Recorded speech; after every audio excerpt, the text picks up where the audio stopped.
দর্শক, সংবাদপত্রে বাংলাদেশ অনুষ্ঠান থেকে আমি রেজানুর রহমান আপনাদেরকে স্বাগত জানাচ্ছি।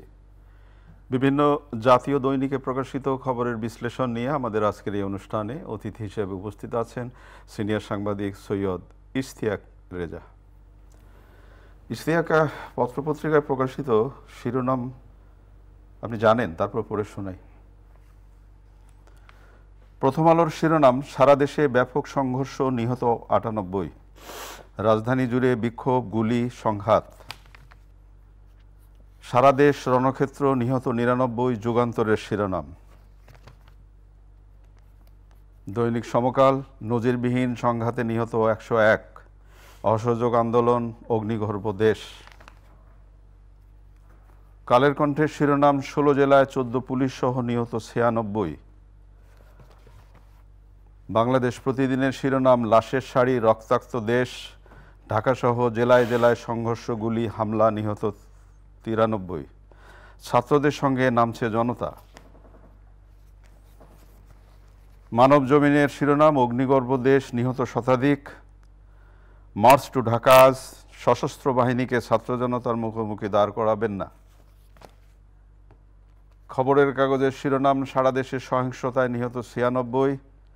নিরাপত্তা বৈঠকে মাননীয় প্রধানমন্ত্রী, সহিংসতাকারীরা ছাত্র নয়, সন্ত্রাসী। দৈনিক বাংলার শিরোনাম, সারা দেশ রণক্ষেত্র, ১৪ পুলিশ সহ নিহত ৯৩। এখন যারা সহিংসতা চালাচ্ছে তারা ছাত্র নয়, সন্ত্রাসী। দৈনিক জনকণ্ঠ, দেশ জুড়ে সহিংসতা, নাশকতাকারীদের কঠোর হাতে দমন করুন। ইশতিয়াক, একজন উপস্থাপক হিসেবে আসলে নির্মোহ জায়গা থেকে অনুষ্ঠান উপস্থাপনা করতে হয়। আমি এই অনুষ্ঠানটা অনেক দিন ধরে উপস্থাপনা করি, কিন্তু আজকে আমি খুব নিতে পারতেছি না।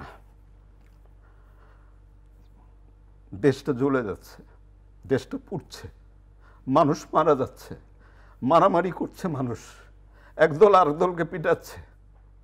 ভবিষ্যৎটা কি আমাদের? না, যে কোনো সংবেদনশীল মানুষের জন্যই এই পরিস্থিতিতে নির্ঘুম রাত কাটানো কঠিন হয়েছে। এত মানুষের মৃত্যু, এত রক্ত। আমরা প্রথম দফায় ২০০ জন প্রায় মানুষের মৃত্যুর পরে ধীরে ধীরে কিন্তু আমরা মনে করেছিলাম যে একটা না একটা সমাধানের দিকে যাবে, কিন্তু গতকালকের ঘটনা বাংলাদেশকে আসলে কোথায় যে নিয়ে গেল, কারো হাতে নাই এখন মনে হচ্ছে। দেশটা নৈরাজ্যকারীদের হাতে চলে গেছে। কালকে যেটা ঘটেছে এটা বাংলাদেশের ইতিহাসে কোনো দিন ঘটে নাই। এইভাবে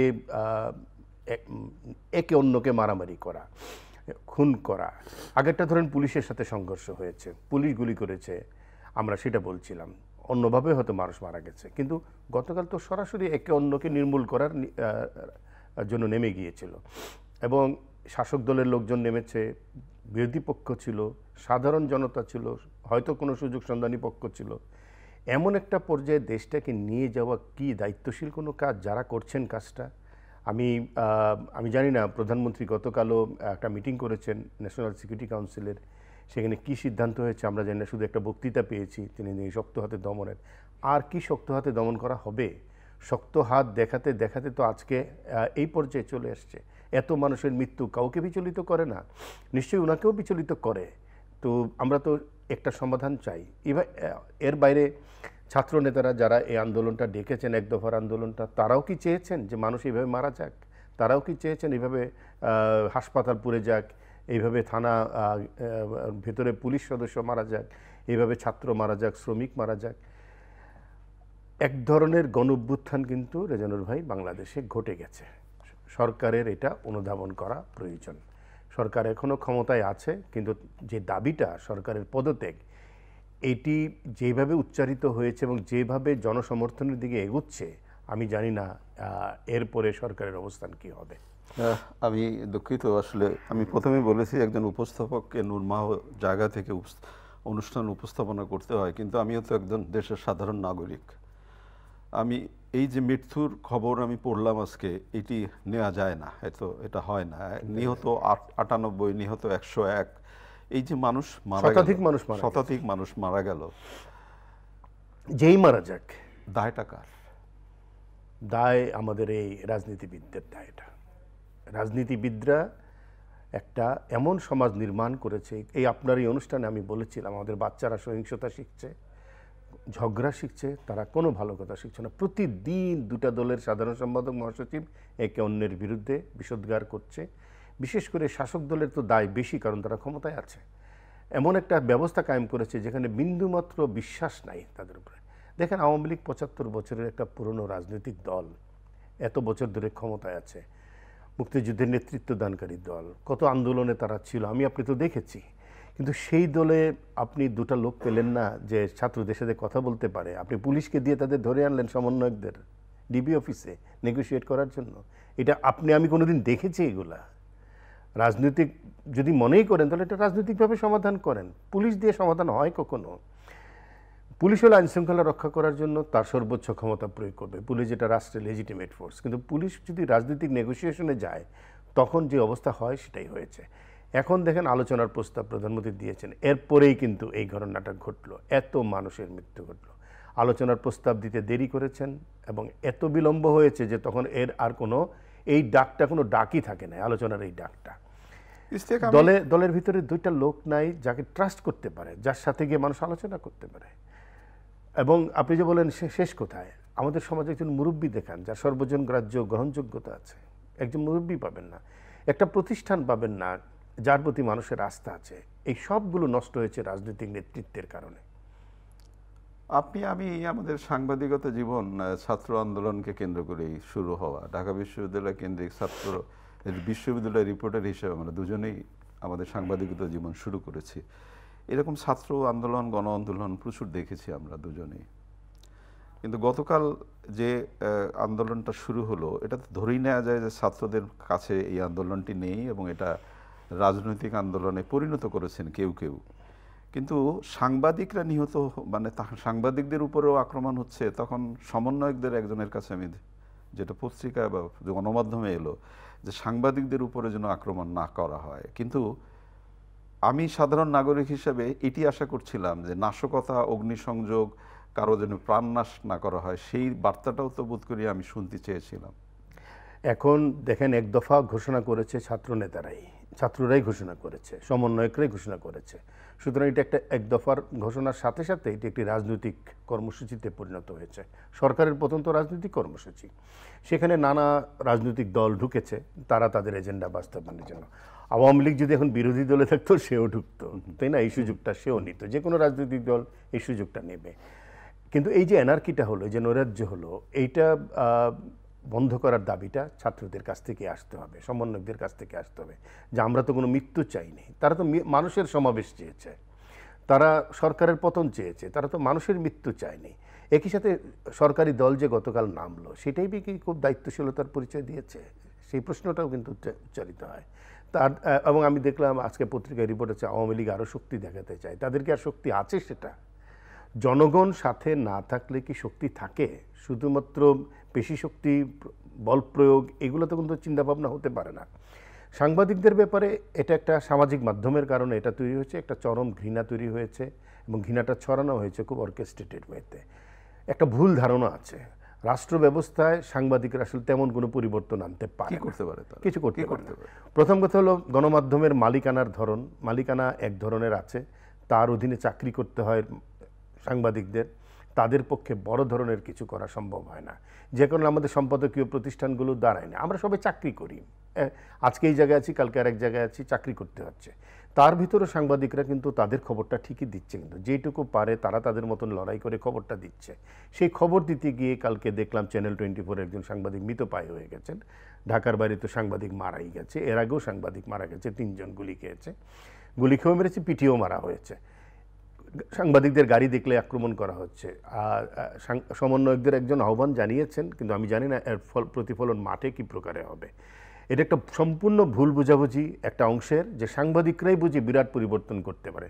সমাজে শিক্ষক আছে, সমাজে সংস্কৃতি কর্মী আছে, সমাজে আমলারা, সবচেয়ে বড় সিদ্ধান্তের জায়গা হলো আমলারা। প্রধানমন্ত্রী আমি তো শেষ করি জায়গাটা, প্রধানমন্ত্রী বলেন, অন্য মন্ত্রীরা বলেন, তারা যাবতীয় সিদ্ধান্ত নেন কিন্তু আমলাদের সাথে কথা বলে। কথা বলেন মন্ত্রীদের মাধ্যমে রাজনৈতিকভাবে। সাংবাদিকদের প্রভাব, আমরা দু একটা প্রেস কনফারেন্স দেখে যদি সাংবাদিকদেরকে যাচাই করি তাহলে সম্পূর্ণ ভুল হবে। সাংবাদিকদের সেই অর্থে কোনো প্রভাবই নাই। তাদের লেখালেখি বলাবলিতে বড় ধরনের পরিবর্তন ঘটে যায়, এটা ভাবার কোনো কারণ নাই। তাহলে এই শোতে অনেক ভালো কথা বলা হয়েছে, কোনো কিছুই বাস্তবায়ন হয়নি।